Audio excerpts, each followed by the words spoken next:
మేడారంలో నిధుల మేత, ప్రతిసారి తాత్కాలిక పనులతో దోపిడీ. మేడారంలో నిర్మించిన తాత్కాలిక మరుగుదొడ్లు.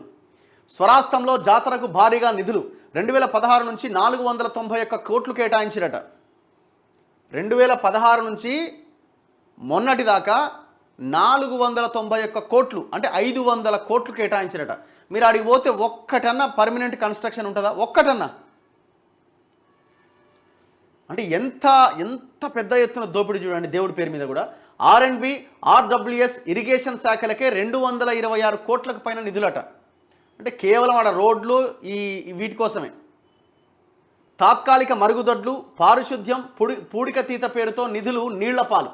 విజిలెన్స్ విచారణ, క్వాలిటీ తనిఖీలు లేవు. కాంట్రాక్టర్లతో అధికారుల కుమ్మక్కు. కొలతలు పెంచి బిల్లులు మంజూరు. కాంట్రాక్టర్లు ప్రజాప్రతినిధుల బినామీలే.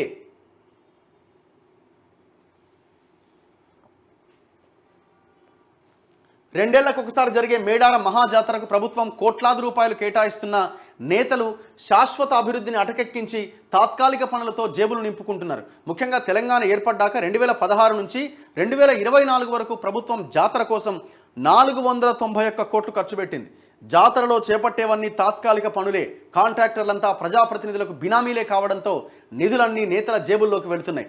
జాతర పనుల బిల్లుల చెల్లింపులన్నీ కలెక్టర్ చేతిలో ఉండడంతో పాటు ఆడిటింగ్, క్వాలిటీ తనిఖీలు ఉండవు. చివరకు విజిలెన్స్ విచారణ చేసే అవకాశం కూడా లేదు.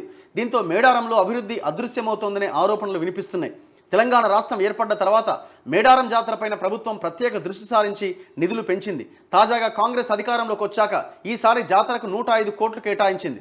అయితే 2016 నుంచి 2022 వరకు జరిగిన జాతరల్లో RWS, R&B ఇరిగేషన్ శాఖలకే అత్యధికంగా నిధులిచ్చారు. ఈ 6 సంవత్సరాల్లో ఇన్ని కోట్ల నిధులు వారికి కేటాయిస్తే ఏం జరిగిందాడా?